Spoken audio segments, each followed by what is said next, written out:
My self TDS Bhardwaj. आज एक बार फिर आप सबके साथ एक महत्वपूर्ण विषय पर चर्चा करने के लिए, और चर्चा का विषय है आज का हालात और भारतीय अर्थव्यवस्था। बेरोजगारी अपनी चरम सीमा पे पहुंच गई है, दुकानदार परेशान हैं, ग्राहक दूर दूर तक नज़र नहीं आ रहे, मैन्युफैक्चरिंग सेक्टर की हालत बद से बदतर हुई जा रही है, पर्यटन सेक्टर पूरी तरह से डूब चुका है, GDP पिछले 6 सालों में सबसे कम 5 पॉइंट पे पहुंची हुई है, हालात काबू से बाहर हैं। और इन सभी बातों को एक ही लाइन में कहा जा सकता है कि सीने में जलन, आँखों में तूफान सा क्यों है, हिंदुस्तान में हर शख्स परेशान सा क्यों है।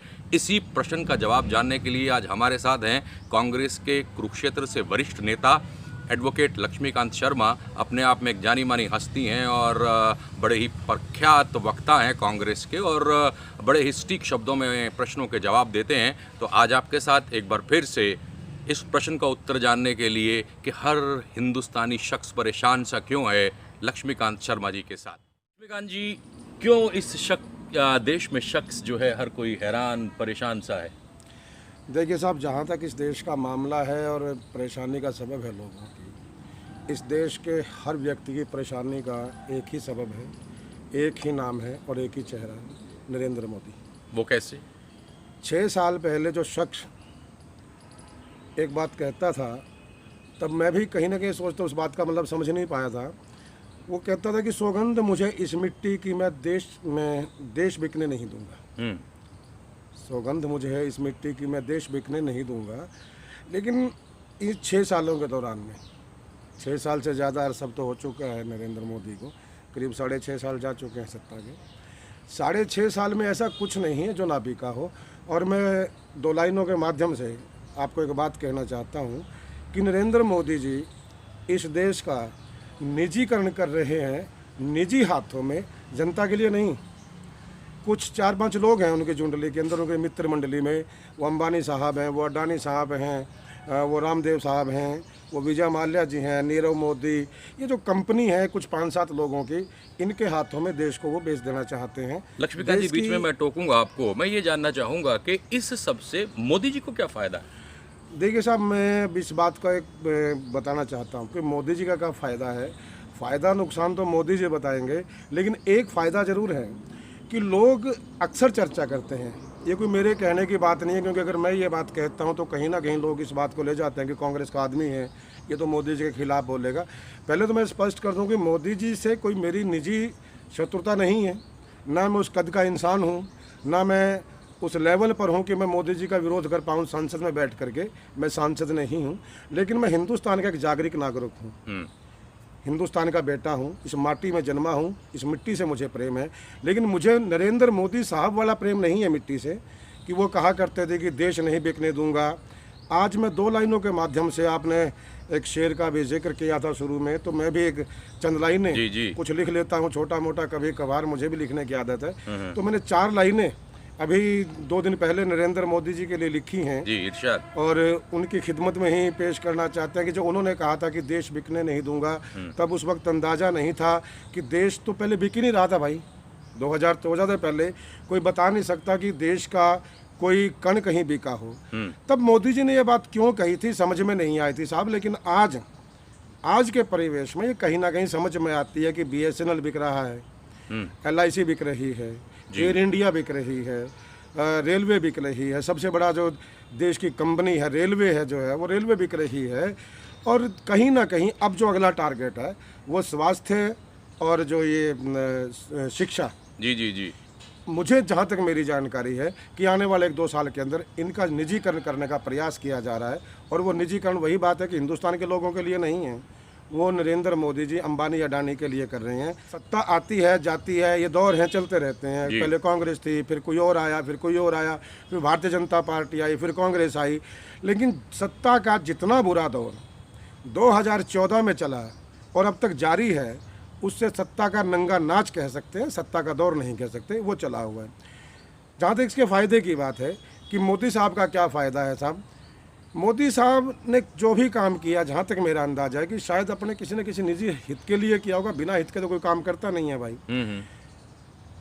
अंबानी साहब हैं, अडानी साहब हैं, देश की पूरी संपत्ति इन लोगों के नाम की जा रही है। मेरा प्रश्न ये है आपके माध्यम से कि नरेंद्र मोदी साहब का अगर इस मामले में कोई लाभ नहीं है तो ऐसी क्या वजह है कि देश की पूरी संपत्ति, जो भी कंपनी बिकती है, जिस भी कंपनी में किसी की हिस्सेदारी होती है, वो सरकार की नहीं होती जी। वो अंबानी साहब की होती है, अडानी साहब की होती है। अगर नरेंद्र मोदी का कोई फ़ायदा नहीं है तो अंबानी और अडानी को क्यों सब कुछ दिया जा रहा है भाई, जब सरकारी कंपनियां आपके पास हैं। मैं राफेल का मामला यहाँ पर उठाना चाहूँगा। उसके अंदर दलाली का मामला है कि कांग्रेस के टाइम में 529-39 करोड़ का था, इनके टाइम में 1100 करोड़ से ऊपर आया। मैं कीमत पर जाना नहीं चाहता, वो इनका दीन ईमान जानता है कितने में लिया, क्या लिया। लेकिन सिर्फ एक प्रश्न ये है कि भारत की एक कंपनी है हॉल के नाम से, जो सरकारी शस्त्र निर्माण की कंपनी है, जो सरकार की, जो मिलिट्री के लिए शस्त्र निर्माण करती है जी। आज तक का इतिहास है, 1947 से लेकर आज तक देश के अंदर जो भी शस्त्र से संबंधित मामले आए वो हॉल के यहाँ आए, उसने बनाया उनको जी। आज ऐसी क्या नो बताई कि आप राफेल ले रहे हो फ्रांस की गवर्नमेंट से, उसमें सरकार हिस्सेदार नहीं बनती है, उसमें सरकार की जो कंपनी है हॉल वो हिस्सेदार नहीं है। रातों रात मुकेश अंबानी की एक कंपनी बनवाई जाती है रिलायंस की, और उसको उसका हिस्सेदार बनाया जाता है। ऐसी क्या आफत आ गई थी। अगर मुकेश अंबानी साहब की कंपनी को 10-20 साल पुरानी कंपनी होती और तब वो ठेका दे दिया जाता उसको, मैं मान लेता कि मोदी साहब का कोई इंटरेस्ट नहीं है, कोई फायदा चलो नहीं है। एक बात आपसे मैं बिल्कुल साफ साफ पूछना चाहता हूँ। बात अर्थव्यवस्था की हो रही थी देश की। आपको क्या लगता है कि आने वाला जो साल है उस साल में कहीं देश की अर्थव्यवस्था पटरी पर आने का कोई उम्मीद है या हालात और बिगड़ेंगे? तबाही और बर्बादी का कभी थमने दौर नहीं दूंगा। तबाही और बर्बादी का कभी थमने दौर नहीं दूंगा। अमन, चैन और शांति की अब होने भूर नहीं दूंगा। अच्छा। तबाही और बर्बादी का अब कभी थमने दौर नहीं दूंगा। अमन, चैन और शांति की अब होने भोर नहीं दूंगा। भारत भूखे कण कण पर, यहाँ ध्यान दीजिए, भारत भूखे कण कण पर हो कब्जा मोदी मित्रों का, सौगंध मुझे इस मिट्टी की, मैं देश बेचकर दम लूंगा। ये 2 लाइनें मैंने नरेंद्र मोदी जी के लिए लिखी हैं, बहुत खूबसूरत, जो उन्होंने कहा था कि देश बिकने नहीं दूंगा।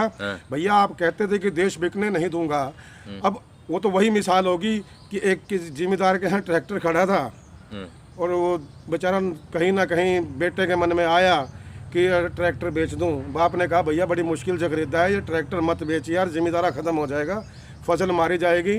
तो बेटे ने बढ़िया युक्ति निकाली, एक रात को चोरी से टायर बेच दिए, एक रात को चोरी से डिक्की तोड़ करके बेच दी, एक रात को उठाकर कार के जो उसके हेडलाइट बेच दी ट्रैक्टर की, एक रात आया तो ट्रैक्टर का स्टीयरिंग बेच दिया। तो 3-4 दिन के बाद पिताजी आते हैं, देखते हैं, बोला अरे यार ये ट्रैक्टर का क्या कर दिया भैया, ट्रैक्टर तो सारा ही बिक लिया। वो बोला ना पिताजी, ट्रैक्टर की हेडलाइट बेची है, ट्रैक्टर का स्टीयरिंग बेचा है, ट्रैक्टर के टायर बेचे हैं, ट्रैक्टर तो आपका यूं खड़ा है। तो वो नरेंद्र मोदी कर रहे हैं। BSNL बिक रहा है, रेलवे बिक रही है, भारत पेट्रोलियम बिक रहा है, एयर इंडिया बिक रही है, सब कुछ बिक रहा है। लेकिन भाई आज भी कहता है कि देश नहीं बिकने दूंगा। भैया देश की तो सिर्फ ढांचा खड़ा है, आत्मा आप बेच चुके हो, अपने दोस्तों को बेच चुके हो, तो ढांचे का करोगे क्या? तो सिर्फ ढांचा है। अर्थव्यवस्था का मामला तो भाई यहाँ पर आता है कि आज देश की GDP कहाँ पहुँची कि मेरे कहने की बात नहीं, पूरा हिंदुस्तान देखिए, बिल्कुल 5 पे आ गई। रोजगार कहाँ है? जो व्यक्ति ये कहता था कि हर साल 2 करोड़ रोजगार दिया करूंगा, 5 साल में 10 करोड़ देने थे, भाई देने का तो पता नहीं, ले कितने करोड़ लोगों के रोजगार छीने हैं ये वो लोग बता देंगे।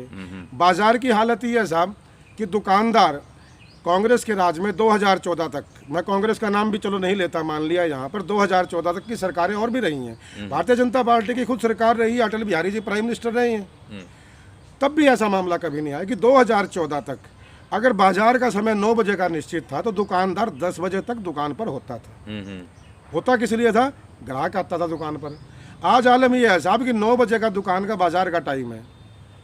मेरे साथ चलिए, मैं कुरुक्षेत्र के बाजारों की हालत आपको दिखाता हूँ। 6 बजे शटर डाउन होने शुरू हो जाते हैं। उसकी वजह क्या है? वो एक याद आ रहा है मुझे लक्ष्मीकांत जी, एक गाना था कि किसका रास्ता देखे ए दिल है सौदाई, मीलों तक है खामोशी, मीलों तक तन्हाई।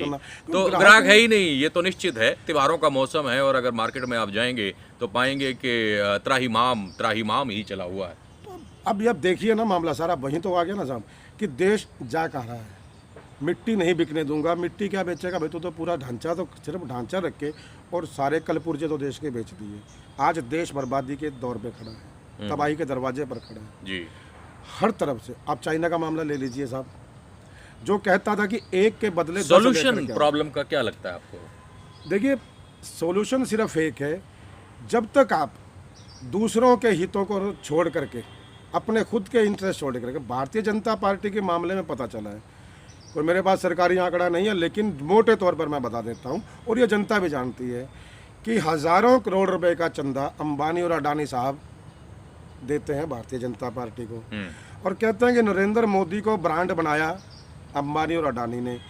साहब उनका कर्ज उतार रहे हैं। मेरा नरेंद्र मोदी साहब से सलाह है, वैसे तो मैं इस काबिल कहाँ कि उनको सलाह दे सकूं, और वो तो अपने लोगों की सलाह नहीं मानते भैया, मेरी तो कहाँ मान लेंगे। वो तो जो उनको सलाह देता है उसको उठा के पता नहीं कहाँ फेंक देते हैं, पता नहीं लगता उसका कितने लोग टपाए हैं, कुछ पता नहीं है। फिर भी मैं हिंदुस्तान का बच्चा, हिंदुस्तान का बेटा होने के नाते इस देश के प्रधानमंत्री से एक बात कहना चाहता हूँ।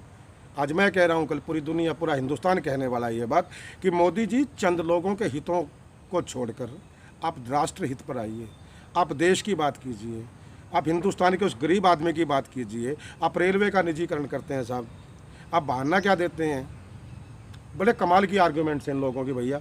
ये कहते हैं कि सरकारी कर्मचारी काम नहीं करता।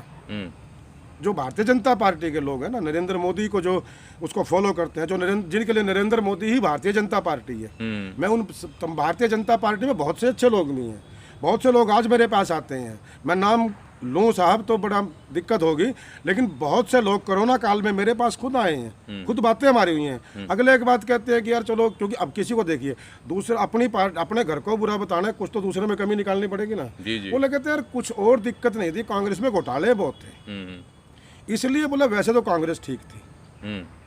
तो मेरा सवाल ये था भाई, अगर चलो पहली बात, कौन कहता कांग्रेस में घोटाले थे? कांग्रेस के जिस लीडर का नाम किसी घोटाले में आया भी है साहब, वो जेल गया है। बिल्कुल, ये इतिहास इस बात का साक्षी है। फिर भी अगर आप कहते हैं, क्या कांग्रेस के राज में कोई ऐसा व्यक्ति था जो भूखा सोया हो? क्या कांग्रेस के राज में कोई ऐसा आदमी था जिसकी जेब में 4 पैसे ना हो? क्या कांग्रेस के राज में कभी ऐसा वक्त आया कि 9 बजे दुकान बंद करने का टाइम और 6 बजे लोग शटर डाउन कर दें? क्या कांग्रेस के राज में कभी ऐसा टाइम आया कि लोग त्योहारों के ऊपर घर से बाहर निकलने से डरते हो? भारतीय जनता पार्टी का अगर ये जो सरपरस्त है नरेंद्र मोदी, अगर साहब इतने ईमानदार हैं, इन्होंने कोई घोटाला नहीं किया। घोटाले तो साहब सत्ता से जाने के बाद पता लगेंगे। सबसे पहला तो राफेल का घोटाला खड़ा है, उसके बाद जो ये एयर इंडिया अभी आपने दाम की बात, फ़ायदा पूछा था, ये अब नहीं पता लग सकता क्योंकि मीडिया आपकी पॉकेट में है। मीडिया वही बोलता है जो नरेंद्र मोदी कहते हैं। जो व्यक्ति, जो पत्रकार, जो किसी चैनल का एडिटर नरेंद्र मोदी साहब को फॉलो नहीं कर पाता, नहीं बोलता, वो चैनल से बाहर चला जाता है। ये इतिहास है इस बात का। प्रसून वाजपेयी सबसे बड़ा उदाहरण है, एनडीटीवी को बैन करना इस बात का सबसे बड़ा उदाहरण है। तो आज कौन बताएगा आपको? घोटाले पता लगेंगे जिस दिन आप सत्ता से बाहर होंगे। और मैं दावे के साथ कहता हूँ, सत्ता कभी किसी की सगी नहीं हुआ करती। कांग्रेस ने देश के लिए, कांग्रेस के लीडरों ने कुर्बानियाँ दी हैं, कांग्रेस ने देश की आज़ादी की लड़ाई लड़ी है, पूरी दुनिया जानती है। लेकिन जब कांग्रेस का इतना करने के बाद कांग्रेस का राज हमेशा के लिए नहीं रहा, तो भैया आप किस खेत की मूली हो? सत्ता से तो जाओगे, निश्चित तौर पर जाओगे, 2024 में जाओगे, हर हाल में जाओगे, तब घोटाले पता लगेंगे। तब ये साबित होगा, ये पता लगेगा कि नरेंद्र मोदी ने क्या दाम लिया था, भारतीय जनता पार्टी ने क्या दाम लिया था अंबानी और अडानी से। मैं ये सिर्फ इतना सा, मेरा मतलब एक अजीब सा माहौल इस देश के अंदर जो बनता जा रहा है, दुख होती है, पीड़ा होती है। हम फिर कहते हैं कि अगर कहीं आपके मन में देश के प्रति लगाव है, अगर आप समझते हैं कि भारत भूमि की मिट्टी में आपने जन्म लिया है, अगर साहब आप ये मानते हैं कि इस देश का जो अन्न पानी आपकी नसों में दौड़ रहा है, तो मैं फिर आप लोगों के माध्यम से भारतीय जनता पार्टी के सरकार और उसके मुखिया से कहना चाहूँगा कि चंद लोगों के हितों को छोड़ करके जनता के हित में आइए। गरीब की सोचिए, मजदूर की सोचिए, छोटे व्यापारी, कर्मचारी, छोटे दुकानदार की सोचिए, तो हिंदुस्तान बच सकता है। वरना तो भाई आपने तो लाइन में हिंदुस्तान को लगा दिया साहब। शुक्रिया लक्ष्मीकांत जी, थैंक यू वेरी मच। और ये विचार थे कुछ भारत की अर्थव्यवस्था को लेकर कुरुक्षेत्र से कांग्रेसी नेता एडवोकेट लक्ष्मीकांत शर्मा जी के। मैं बड़ा शुक्रगुजार हूँ लक्ष्मीकांत जी का कि उन्होंने कुछ समय हमारे लिए निकाला और अपने विचारों को आपके रूबरू किया। Thank you very much for watching.